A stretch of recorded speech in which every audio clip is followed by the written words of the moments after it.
ఏయ్, వాణ్ణి లాక్కొచ్చి బండ్లు పడేయండిరా. దేనికి సార్?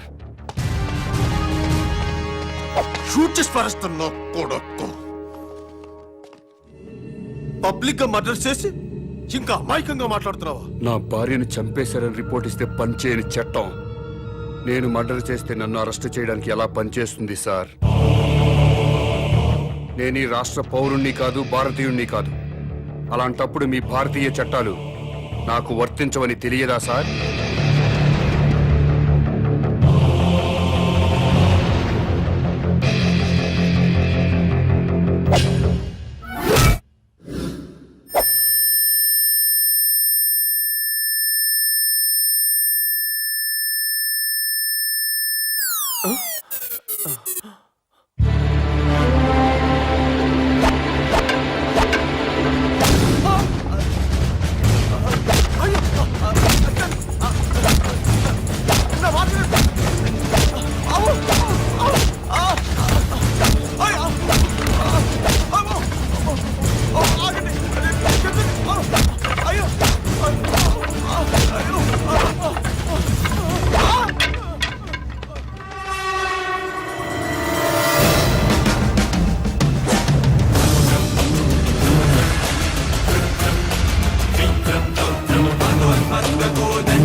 ఏమ్మా, ఆ మాట నాకు ముందే చెప్పుంటే నేను సీక్రెట్ మెయింటైన్ చేసేవాడిని కదా.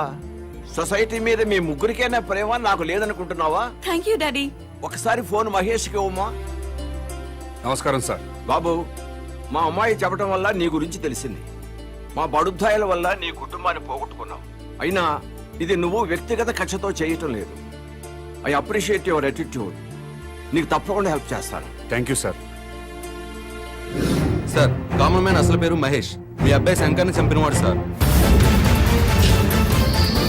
మహేష్ సీఎం కూతుర్ని కిడ్నాప్ చేయలేదు సార్, అంతా డ్రామా సార్.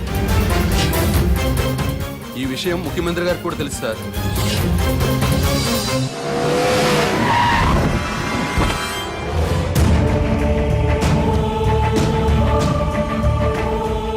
భగవాన్ గారు, మీ ఓటు ఎవరికండి?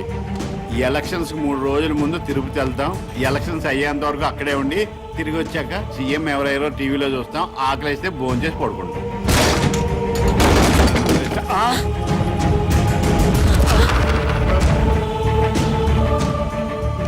ఏమండి, భోజనానికి ఏమైనా పిలిచారా? దీన్ని భోజనాన్ని పిల్లటం ఏంటే? అరే రే, గ్యాస్ బండి సిరిసేటి, వాటర్ పైప్ పీకేసాడు. ఏమండి, ఫ్యూజ్ పీకేస్తున్నాడండి. పీజేటే మీటర్ పీకిస్తేనే. ఏమయ్యా, ఏంటి నీకేమైంది? ఏమండి, టెలిఫోన్ వైర్ కూడా పీకేస్తున్నాడండి. నేను చూస్తున్నాను కదా. బస్ పాస్ కూడా చింపేస్తున్నాడండి. అయ్యో, రేషన్ కార్డ్ అండి.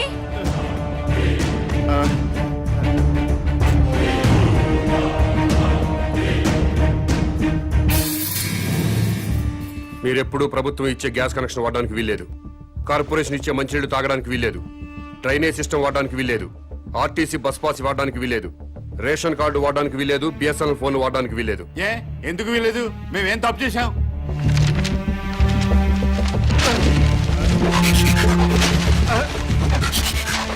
ఈ ఓటర్ లిస్ట్ చూడు.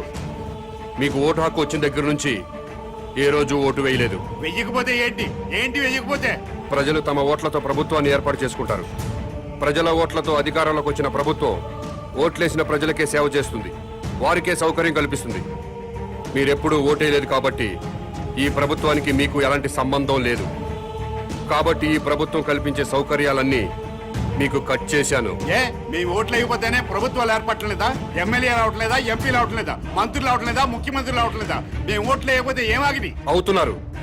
మీలాంటి పెద్దలంతా ఓట్లేయడం మానేస్తుంటే కొంతమంది అమాయకుల్ని డబ్బులకి మందుకి కొనేసి ఇంకొంతమందికి కులం పిచ్చి మతం పిచ్చి ఎక్కించి అసెంబ్లీ అంటే సరిగ్గా స్పెల్లింగ్ తెలియని వాళ్ళు కూడా ఎమ్మెల్యేలు అయిపోతున్నారు, మంత్రులు అయిపోతున్నారు. ప్రజల కోసం బతికిన పుచ్చలపల్లి సుందరయ్య లాంటి మహానుభావులు కూర్చున్న అసెంబ్లీలో భూ కబ్జాదారులుగా, ఫ్యాక్షనిస్టులుగా, అవినీతి పరులుగా ముద్రపడ్డ వాళ్ళు కూడా ఎమ్మెల్యేలుగా ఎంటర్ అవుతున్నారు. ఓట్లు వేయకుండా మీరు చేస్తున్న నిర్లక్ష్యానికి ఇదే పనిష్మెంట్. మీరు అమ్మ కడుపులో ఉన్నప్పుడు తెలియక అమ్మ కడుపును తన్నారు. తెలిసే ఇప్పుడు భరతమాత గుండెల మీద తంతున్నారు. అందుకే మీకు ఈ శిక్ష. టికెట్ కొంటేనే ఆర్టీసీ బస్ ఎక్కే హక్కు ఉంటుంది. ఓటు వేస్తేనే ప్రభుత్వ సౌకర్యాలను అనుభవించే హక్కు ఉంటుంది. ఈ రోడ్డు కూడా ప్రభుత్వం నిర్మించిందే. ఓటైన వాడు ఈ రోడ్డు మీద కాలు పెట్టే హక్కు లేదు. ఇలాంటి రౌడీజాలు చాలా చూసా. రోడ్డు మీద కాలు పెడితే కాలు చేస్తావా, మర్డర్ చేస్తావా, తొడగొడుతున్నా కాలు పెడతా.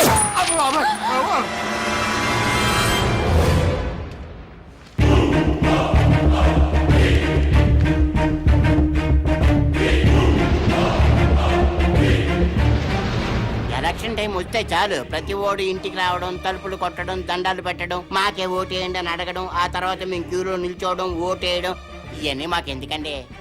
అందుకే ఓటు రాయించుకోలేదు.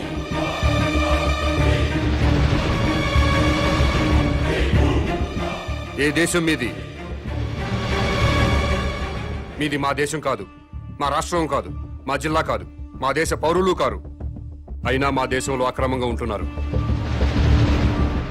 మీరు ఏ దేశంలో పుట్టారో మర్యాదగా ఆ దేశం వెళ్ళిపోండి. వెంటనే ఇల్లు ఖాళీ చేసి వెళ్ళిపోండి. మమ్మల్ని ఇల్లు ఖాళీ చేయమంటారేంటి సార్? మాది ఆఫ్ఘనిస్తాన్, పాకిస్తాన్ కాదండి. మాది ఈ దేశం, ఈ రాష్ట్రం. ఈ రాష్ట్రంలో ఉన్న శ్రీకాకుళం జిల్లా మాది. మమ్మల్ని ఖాళీ చేయమంటారేంటండి? మీరు ఈ దేశ ప్రజలైతే ఓటర్ల లిస్టులో మీ పేర్లు ఎందుకు నమోదు కాలేదు? నమోదు కానప్పుడు మీరు ఈ దేశ పౌరులని నమ్మకం ఏంటి? సారీ సార్, లాస్ట్ మంతే నేను పోస్ట్ మాస్టర్ గా వేరే జిల్లా నుంచి ఇక్కడ ట్రాన్స్ఫర్ అయి వచ్చానండి. అందుకే ఇంకా ఓటర్ లిస్ట్ లో నమోదు చేయించుకోలేదు. మీరు ట్రాన్స్ఫర్ అయ్యి ఇంట్లోకి దిగ్గానే బిఎస్ఎన్ఎల్ ఆఫీస్కి ఫోన్ మీద ఫోన్ చేసి ఫోన్ పెట్టించుకున్నారా లేదా? పెట్టించుకున్నాను సార్, ఫోన్ అవసరం కదా. ఎన్నోసార్లు ఫోన్ చేసి గ్యాస్ కనెక్షన్ పెట్టించుకున్నారు, అవునా? పెట్టించుకున్నామండి, వండుకొని తినాలి కదా. ఫోన్ మీద ఫోన్ చేసి కేబుల్ టీవీ కనెక్షన్ పెట్టించుకున్నారా లేదా? పెట్టించుకున్నామండి, పిల్లలు టీవీ చూడాలి కదా. ఒక్కసారైనా మున్సిపల్ ఆఫీస్కి ఫోన్ చేసి ఓటర్ లిస్ట్ లో మా పేరు నమోదు చేయండి అని అడిగారా? అడిగారా లేదా? Sorry sir. కాబట్టి మీరు ఈ దేశ పౌరులు కాదు. ఇంట్లో సామాన్లు బయటపడేయండి. ఇల్లు ఖాళీ చేసి వెళ్ళిపోండి. ఉన్నట్టుండి ఇల్లు ఖాళీ చేయమంటే ఎక్కడికి వెళ్తామండి? ఏమనుకుంటున్నారు? మా ఇంటికి వచ్చి ఆడవాళ్ళ మీద అవునండి, దౌర్జన్యం ఏంటి చేయండి మీరు. దౌర్జన్యం చేస్తున్నారండి మీరు? గుండాయిజం చేస్తున్నారండి మీరు? ఇదే బాగా చెప్తున్నాడు. చాలా టూ మచ్ చేస్తున్నారు మీరు. ఎవరండి మీరు? నాకు ఎందుకు అడుగుతున్నాడు?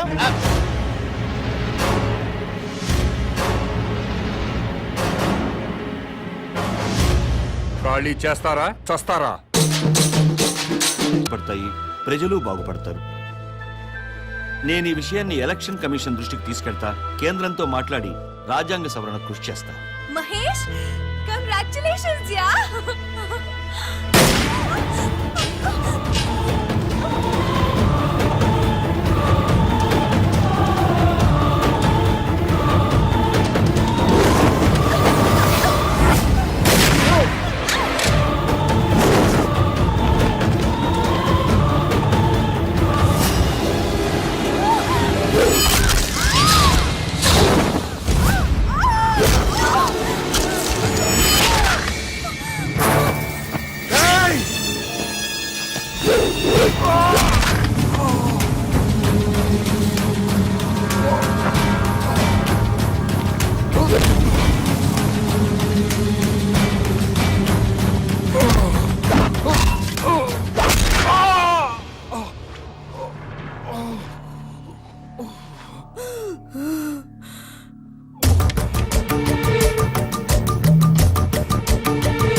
ఒక్కరోజు బాధపడి వదిలేశా.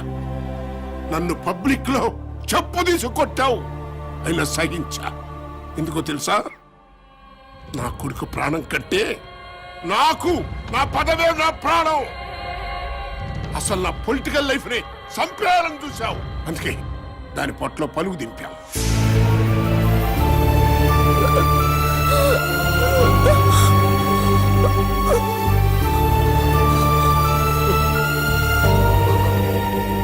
డబ్బులు లేకుండా మందు లేకుండా ఎలక్షన్ లో నిలబడాలా? అలా నిలబడి ఎవడన్నా ఈ రోజుల్లో గెలుస్తాడురా?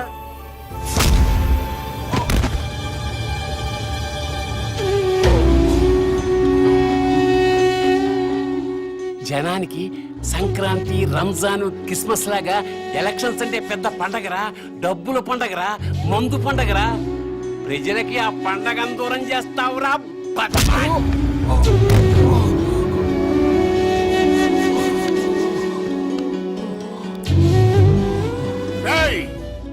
నేను చెప్పినట్టు చేస్తే నీ ఫ్రెండ్ బతుకుద్ది.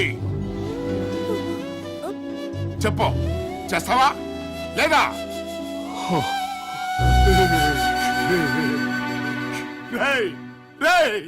సార్ని సోఫాలో కూర్చోబెట్టండి రా.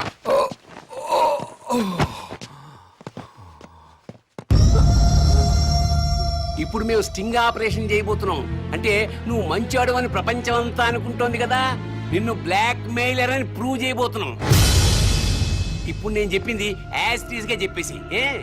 సునీత, మొన్న నేను గవర్నర్ దగ్గర ఇచ్చిన స్పీచ్ అంతా సమాజం కోసం కాదు, డబ్బుల కోసం. రాజకీయ నాయకులు డబ్బులు లేదే ఎలక్షన్స్ లో గెలవలేరని నాకు తెలుసు. దాన్ని అడ్వాంటేజ్ గా తీసుకుని వాళ్ళని బ్లాక్ మెయిల్ చేశా. అన్ని పొలిటికల్ పార్టీలు 2000 కోట్లు ఇస్తే ఆ డబ్బు తీసుకుని నేను దుబాయ్ వెళ్ళిపోతా. ఆ తర్వాత పొలిటీషియన్స్ మళ్ళీ డబ్బు రాజకీయాలు చేసుకోవచ్చు. సునీత, ఎలా ఉంది ఐడియా? నువ్వు సీఎం కూతురు నన్ను సంఘ సంస్కర్త అనుకున్నారు కదూ. ఏం పర్వాలేదు, నీకు వాటా ఇస్తానులే. ఏ కామన్ మ్యాన్, ఇప్పుడు నేను చెప్పింది యాజ్ ఇట్ ఈస్ గా కొంచెం విలన్ లుక్ తో చెప్పేసి. రక్తం తొడవండ్రా. Video on. సునీత, మొన్న నేను గవర్నర్ దగ్గర ఇచ్చిన స్పీచ్ అంతా సొసైటీ కోసం కాదు, డబ్బుల కోసం. రాజకీయ నాయకులు డబ్బులు లేకుండా ఎలక్షన్లో గెలుస్తున్నారు. సెంటిమెంట్ కాదు నాకు కావాల్సింది, విలన్గా కావాలి.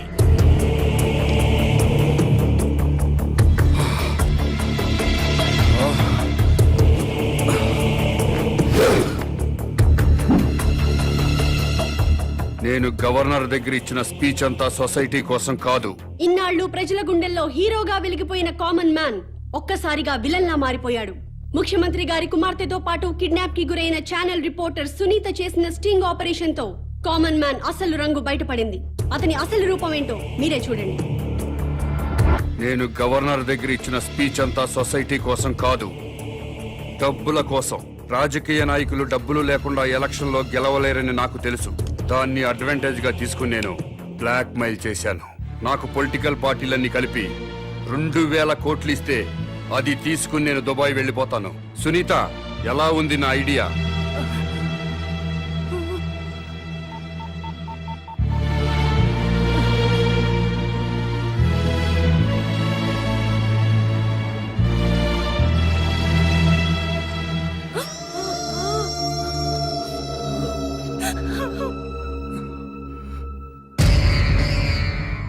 సునీతని హాస్పిటల్కి తీసుకెళ్ళండి సార్, మీకు దండం పెడతాను. నాన్న టార్జాన్,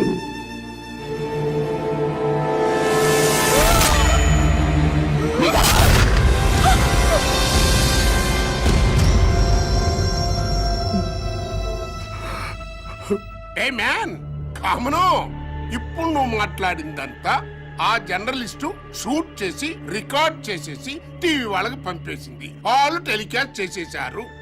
అది చూసి నీకు విపరీతమైన కోపం వచ్చేసింది. ఆ కోపంలో తట్టుకోలేక 2 డైలాగ్ విసిరి కసక్కన అమ్మాయిని పొడి చేసావు. ఆ డైలాగులు ఏంటంటే, నువ్వు చెప్పేదరా.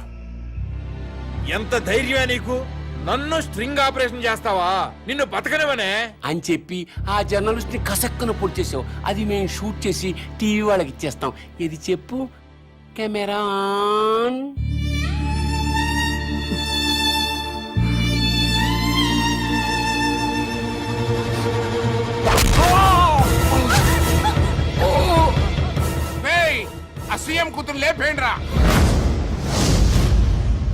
మరి మేం చెప్పమన్నట్టు చెప్తావా?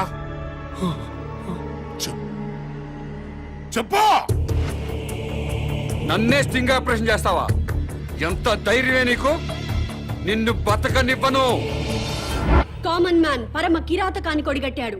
స్టింగ్ ఆపరేషన్ చేసి తన నిజ స్వరూపాన్ని బయటపెట్టిందన్న కోపంతో ఛానల్ రిపోర్టర్ సునీతని అత్యంత దారుణంగా హత్య చేశాడు. అబ్బాయి చాలా మంచోడున్నాడు. ఏమిటిది?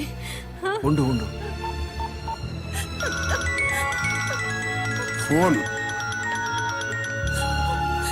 మా డాడీ. నేను మాట్లాడతా. అమ్మా విజయలక్ష్మి. హలో, వాయిస్ పడిపోయిందండి. అర్రే, మీరు నా వాయిస్ గుర్తుపరిచారు. అయితే మీరు నన్ను గుర్తుపరిచారన్నమాట. నేను పర్సనల్ గా వచ్చి మాట్లాడతాను. నమస్కారం ముఖ్యమంత్రి గారు.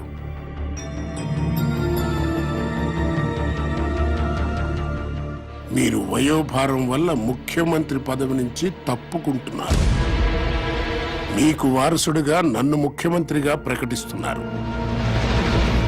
నో అన్నారంటే నీ కూతురు కామన్ మ్యాన్ లింకులు నేనే బయట పెడతా. జర్నలిస్టుని చంపినట్టుగా మీ కూతుర్ని కూడా నేనే చంపుతా.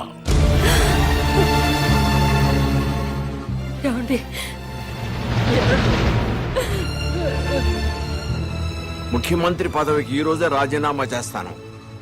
ప్రెస్ మీట్ ఏర్పాటు చేయండి. నేను బంధుప్రీతి లేకుండా రాష్ట్రానికి సేవ చేస్తున్న ముఖ్యమంత్రిని. నాకు ఇప్పుడే తెలిసింది నా కూతురు అసాంఘిక కార్యకలాపాలకు పాల్పడుతుందని. కామన్ మ్యాన్ తో కలిసి ఇల్లీగల్ యాక్టివిటీస్ కూడా చేస్తున్నట్టుగా తెలిసింది. కామన్ మ్యాన్ తో పాటు నా కూతుర్ని కూడా అరెస్ట్ చేయమని ఇప్పుడే పోలీస్ డిపార్ట్మెంట్ కి ఆర్డర్స్ ఇచ్చేశాను. వాళ్ళు లొంగకపోతే కాల్చి పారేయమని కూడా ఆర్డర్స్ ఇచ్చేశాను.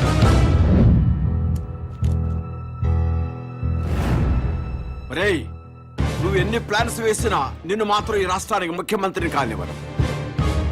ఓట్ల కోసం కల్తీసారా తాగించి ప్రజలు చంపిన వెధవరా నువ్వు. నీకు ఈ రాష్ట్రాన్ని పాలించే అర్హత లేదు. ముఖ్యమంత్రిగా కాదు కదా, అసలు నీకు రాజకీయ భవిష్యత్తు లేకుండా చేస్తా.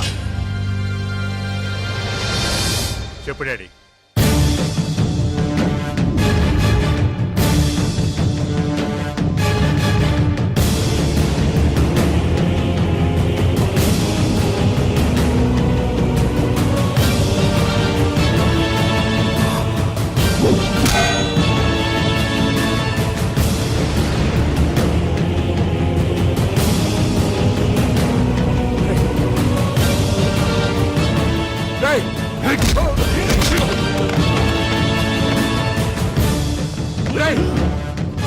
వద్దురా, చంపదురా, చంపదురా.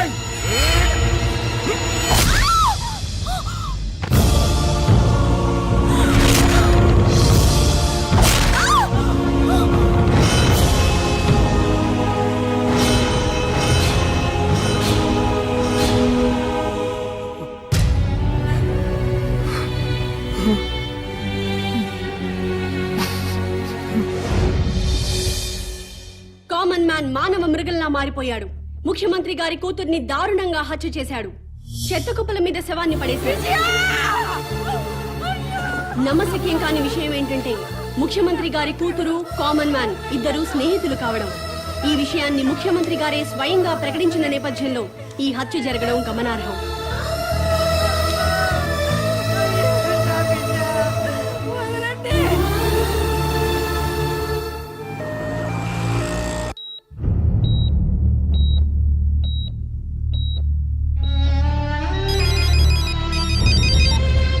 హలో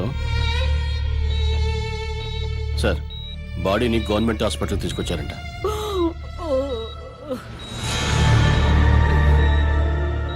నానా, నేను ముఖ్యమంత్రి కూతురు శవాన్ని చుట్టానికి హాస్పిటల్కి వెళ్తున్నా. నీకు గుడ్ న్యూస్ చెప్పునా? ఏంటండి? రేపే నేను ముఖ్యమంత్రి కాబోతున్నాను రా. పోలీసులు కామన్ మ్యాన్ కోసం వెతుకుతున్నారు రా. పోలీసుల అకౌంట్ లో కామన్ మ్యాన్ ని లేపి.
లోపలికి వెళ్ళొద్దు.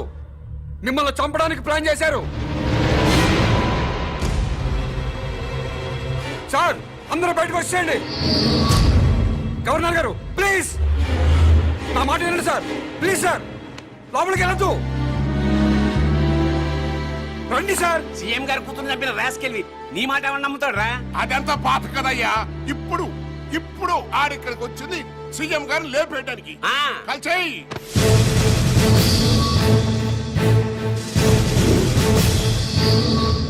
ఇంకా చూస్తావేంటయ్యా? కాల్చిపారే.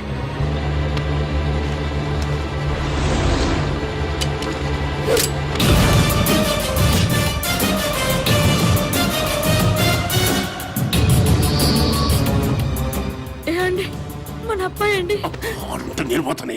నమస్కో. అయ్యా, నా కొడుకుని చూడొద్దు. నాకు నా కొడుకు కంటే నా ప్రజలు ముఖ్యం, నా ముఖ్యమంత్రి ముఖ్యం. కలిసేయండి. కలిసేయి.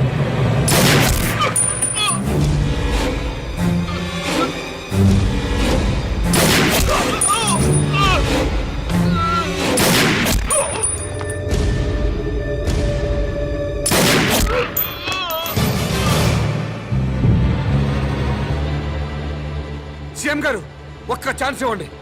ఎవరు క్రిమినల్లో నిరూపిస్తాను. Please sir. సీఎం గారు, ఒక్క నిమిషం సార్. ఆపండి.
ముఖ్యమంత్రి కూతుర్ని చంపిన తర్వాత ఆ శవం పొట్ట కోసి అందులో ఆర్డిఎక్స్ బాంబు పెట్టండి.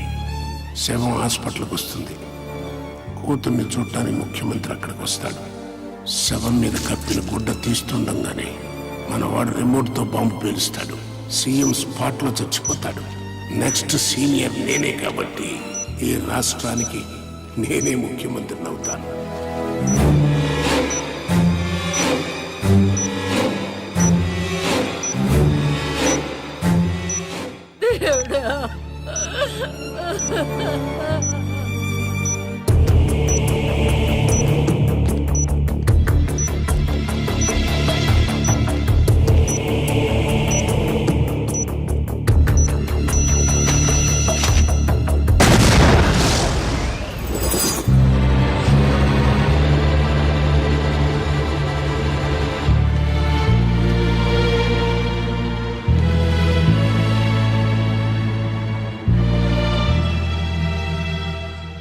రాజకీయాల్ని వ్యాపార స్థాయి నుంచి స్థాయికి తీసుకొచ్చారా మీ ముగ్గురు.